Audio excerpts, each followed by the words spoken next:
Have you ever wondered, how can I live for God? Or how does a person live for God all their life? Today, we've got a special guest and a little interview I think you'll enjoy, and it might help on those questions. Please stay tuned.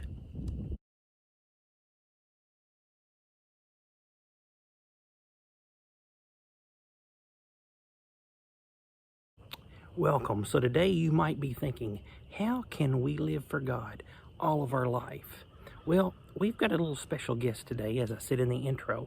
And this special guest, obviously, this isn't all of their life because this person is still alive. And hopefully they have many more years left.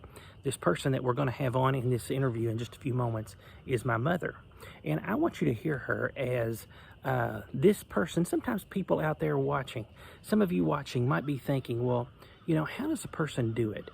If you really think about it, think about a doctor, think about an astronaut, think about, a fireman or somebody that does a big job or an important job in life.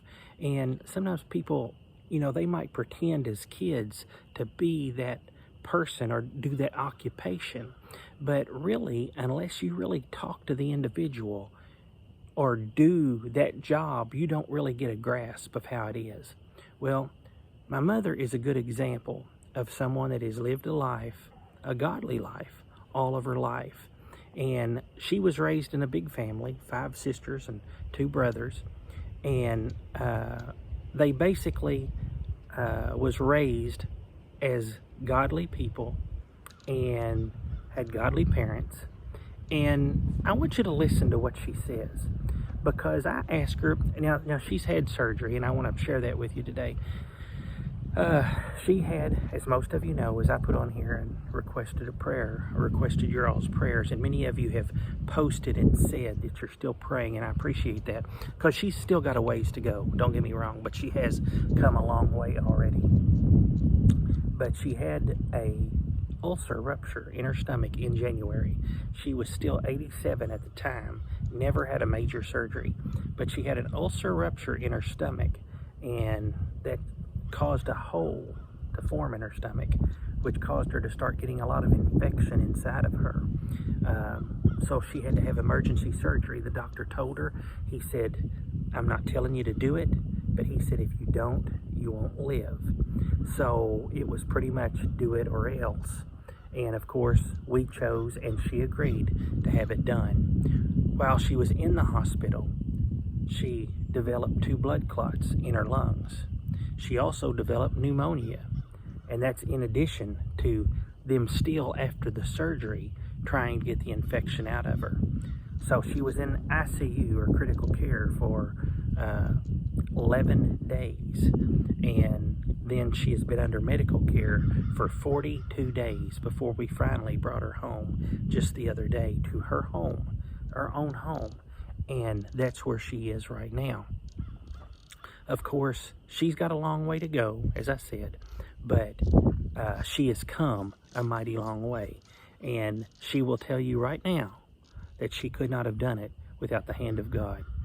And sometimes people might say, can you live a life? Can you live a life, all your life, for God? How do these people do it?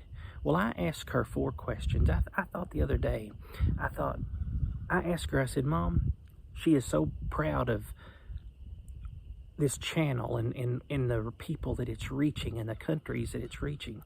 And I said, I want you to be a special guest on here. Well, my mother said, of course, she's been basically in the hospital all that time. And of course, my mom said, oh, my hair, look, I don't want to be on camera or whatever. And I said, Serenity, I said, that's my daughter. I said, Serenity will fix it where they won't see your face. So what you're going to see is you're going to see a little slideshow of pictures of my mother. And I'm going to start it out so you'll know which one she is. I'm going to start it out with a picture of my mother and yours truly. And it will be back in my younger days, as you'll see, probably about 17 or 18 years old.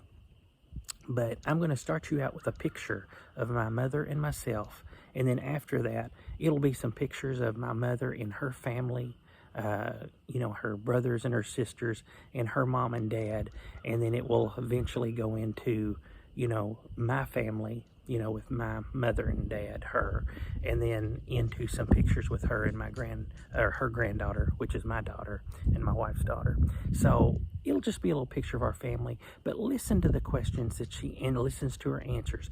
The day we brought her home, she just turned 88.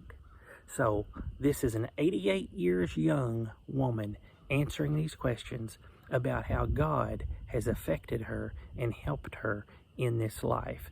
Please give it a listen. If you like what you're hearing, then hit the subscribe button and also hit the bell. That way you'll know as soon as we upload a video. Our job here is to increase your faith, as the Bible said, that those that wait upon the Lord will renew their strength, and they shall mount up with wings as eagles. I think you'll enjoy this talk. Again, this is our special guest, my mother, and I hope you enjoy. Give it a listen. We're getting ready to ask my mother some questions, and she just yesterday, on March the 5th, turned 88 years old. So we're going to ask her a few questions. I thought you'd enjoy this and let you understand from her perspective about what her life, how God has influenced her in her life. So the first question is, what was it like growing up in a Christian home? Well, I didn't know anything else but a Christian home. I was raised in the Christian home, and I had a wonderful dad and mother, but my dad was more outgoing with everything than Mom. Mom stayed quieter, but she was a good Christian person. But Dad always took us to church.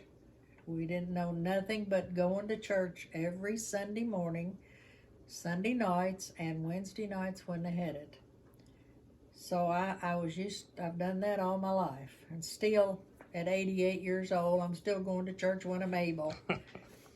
But I had a good home raising. Did you and your siblings all get along good? We got along pretty good. I lost one brother. I don't remember how old he was, but he wasn't an old man. He was a young man. And I lost him. And then, of course, naturally, people started dying and so on. But now my mom and dad, they lived to be pretty good age. And like I said, I'm 88 years old, and they both was, I guess, older than me when they passed away. I'm not sure what age they were, but they were older than me. But I had a good life and a good Christian life. Mom and Dad raised us right, took us to church every time the doors were opened, and we didn't know nothing but going to church and serving the Lord, which I am very, very, very proud of today. When you married your first husband, who also passed away at a young age, but when you married him, he became a preacher. What was it like being a preacher's wife? How was that different than being a normal Christian housewife, I guess? Well, I guess you would think that it would be a lot different. And I guess in a way it was, because you always felt like people were looking at you. Well, you shouldn't do this or you shouldn't do that.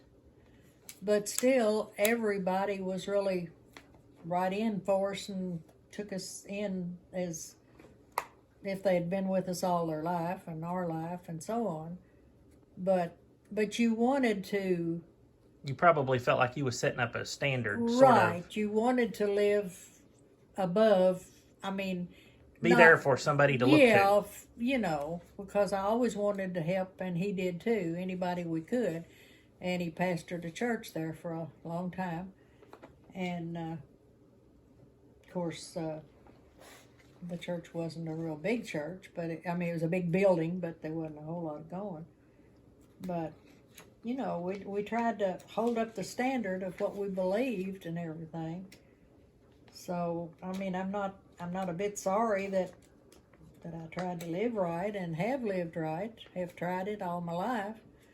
My mom and dad raised us right, as I said, and And then I come along and I married Ed, and he was a preacher.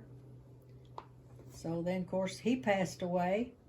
Well, then I married another good fella, and he wasn't a preacher, but he sure believed in the Lord and believed in going to church and, being a Christian.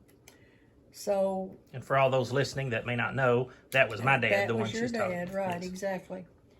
And I've had a hard life, but I've had a good life, right.